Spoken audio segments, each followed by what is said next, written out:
बिस्मिल्लाहिर्रहमानिर्रहीम अस्सलाम वालेकुम। मैं आपका मेज़बान समी इब्राहिम और आप हमारा सोशल मीडिया देख रहे हैं। 24 मई है, इतवार की शाम।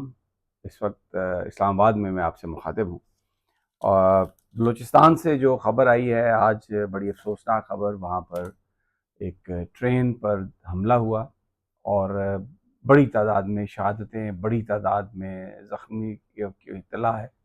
और जहाँ पर ये हमला हुआ है वहाँ पर उसके इर्द-गिर्द बहुत सारी जो बिल्डिंग्स तबाह हुई हैं, कारें तबाह हुई हैं। एक बहुत बड़ा हमला। इसको खुदकश भी कहा जा रहा है, लेकिन कुछ मीडिया आउटलेट्स कह रही हैं कि ये जो असला था या जो ये आतिशगीर मादा था, ये वहाँ पर लगा दिया गया था और ये कंट्रोल्ड है डिवाइस से ये हमला हुआ है सारा। अब जो सरकार हमारा जो पाकिस्तानी मीडिया है और हुकूमत पाकिस्तान, वो ज़रा ज़ाहिर है अभी जो वहाँ से इत्तलात हैं, वो सिर्फ 14 लोगों की शहादतों को कंफर्म कर रहे हैं। लेकिन इंटरनेशनल मीडिया और जो कई दूसरे ज़राए हैं वो कह रहे हैं कि हादसों की तादाद, हलाकतों की तादाद इससे कहीं ज़्यादा है। मैं इसलिए कोई नंबर नहीं देता कि सेंसेशनल फैलाना हमारा मकसद नहीं है। एक तो इस खबर की पूरी तफसील आपको बताऊंगा और दूसरा मैं आगे चलकर फिर आपको जो ईरान और अमेरिका की डील हो रही है उसके कुछ मंदरजात जो हैं वो सामने आए हैं। मीडिया उसको रिपोर्ट कर रहा है, वो आपको बताएंगे कि अभी तक जो डील हुई है वो क्या है और हम उसके बारे में क्या जानते हैं। लेकिन पहले मैं दोबारा फिर वही फर्स्ट स्टोरी जो हमारी बलूचिस्तान की है। अच्छा, उसमें ये क्लेम किया जा रहा है कि शायद उसमें छुट्टियां गुजारने के लिए कुछ सिक्योरिटी फोर्सेस के लोग भी आ रहे थे वापस और उनको ख़ास तौर पर निशाना बनाया गया। कुछ एक मैकेनिज़्म भी बताया गया कि वो अनअनाउंस्ड तरीके से उनको भेजा जाता था खतरे के पेश नज़र, क्योंकि बलूचिस्तान लिबरेशन आर्मी और कई दूसरे ऐसे ग्रुप हैं जो ट्रेनों पर, आपको पता है जाफराबाद, वो जो जाफर एक्सप्रेस पर जो हमला हुआ था जिस तरीके से, और वो भी बीएलए ने किया था। ये जो अटैक है इसकी भी जिम्मेदारी बीएलए ने कबूल की है और कहा है कि जी ये हमने किया। तो इस सारी सूरत हाल के पेश नज़र डेफिनेटली एक हिफाजती मैकेनिज्म ज़रूर था, लेकिन समहाउ दी अदर ये जो हमला आज हुआ है इसके हवाले से जो इत्तलात हैं कि कोई पेश की इंटेलिजेंस इंफॉर्मेशन नहीं थी। ये मीडिया इसको रिपोर्ट कर रहा है सरकारी तौर पर। तो जाहिर है जब आईएसपीआर बताएगा तो ही उसकी हैसियत होगी। अभी जो रिपोर्टिंग हो रही है, जो लोग ज़राए जो बता रहे हैं, वो कहते हैं कि इस हमले के हवाले से कोई इत्तला नहीं थी कि ये इस तरीके का हमला होगा।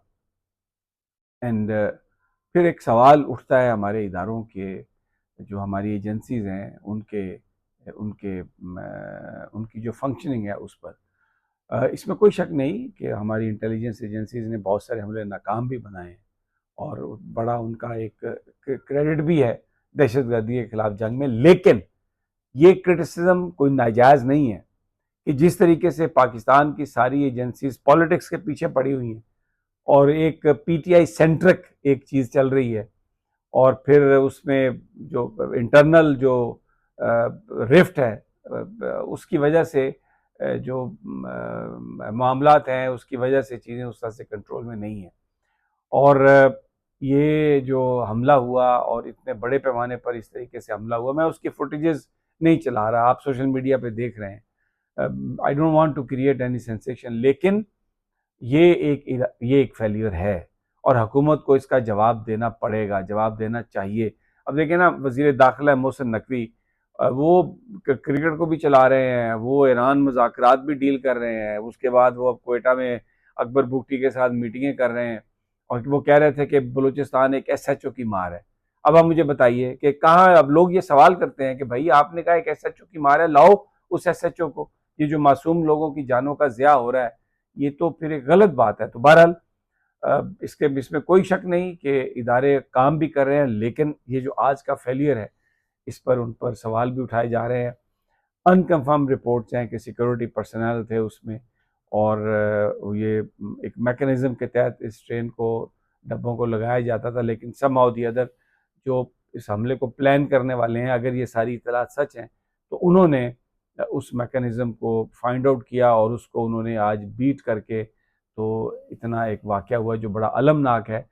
और इन लोगों के साथ बीएलए और ये जो तंजीमें हैं इनके साथ कोई आपको नरमी से काम नहीं लेना चाहिए। सरकार को चाहिए, पूरी कौम इनके साथ है कि बहुत सख्ती से जो जो दहशतगर्दी करता है, जो आके हमला करता है, चाहे आम आदमी है, चाहे कोई सिक्योरिटी फोर्स का एहलकार है, जिस पर हमला करके उसे अगर इन्होंने शहीद किया है तो बिल्कुल इनको पकड़ना चाहिए और इनको ऐसी सज़ा देना चाहिए कि ताकि किसी को दोबारा ये इस तरह की हिम्मत ना हो।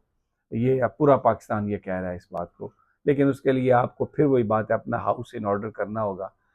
जो गवर्नमेंट है बलूचिस्तान की, ये फिर सवाल उठता है, ये जीते हुए लोग ही नहीं है, हारे हुए लोग हैं, इनकी कोई से ही नहीं है, ये कोई आंसरेबल ही नहीं है लोगों को।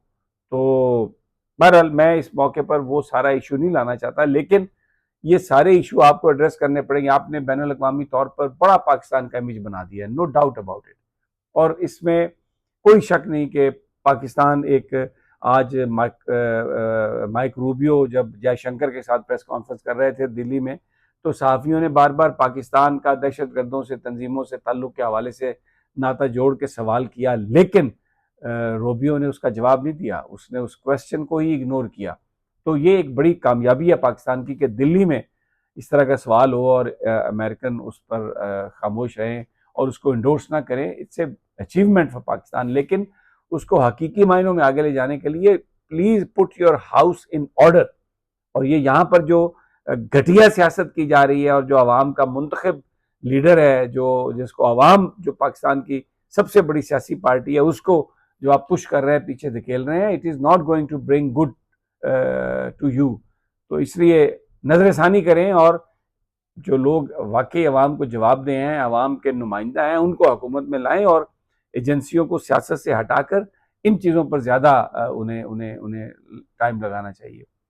और अभी तक जो ईरान के हवाले से इत्तला है हमारे पास, वो ये है कि अब नाए हुर्मुज़ जो है वो खोल दी जाएगी और जो न्यूक्लियर इनरिचमेंट का सवाल है वो आगे जो मुज़ाकरात का जो टाइम होगा उसमें उठाया जाएगा। लेकिन आज जो ईरान के सदर हैं मसूद पुज़ेशकियान, उन्होंने एक बहुत इम्पॉर्टेंट आज बात की है। उन्होंने कहा है कि ईरान पूरी दुनिया को ये एश्योरिटी देने के लिए तैयार है कि हम न्यूक्लियर बॉम्ब के पीछे नहीं हैं, हम न्यूक्लियर बॉम्ब नहीं बनाना चाहते। तो इसका मतलब ये है कि जो सबसे बड़ा कंसर्न बनाया गया था, हालांकि ईरान के जो सुप्रीम लीडर हैं उनका फतवा है कि न्यूक्लियर बम बनाना हराम है और हम सबको पता है कि Iran was not making any bomb, लेकिन क्योंकि हमला करना था, बेंजामिन नेतन्याहू ने करवाना था हमला, तो ट्रैप किया ट्रंप को और ये सारा काम करवाया।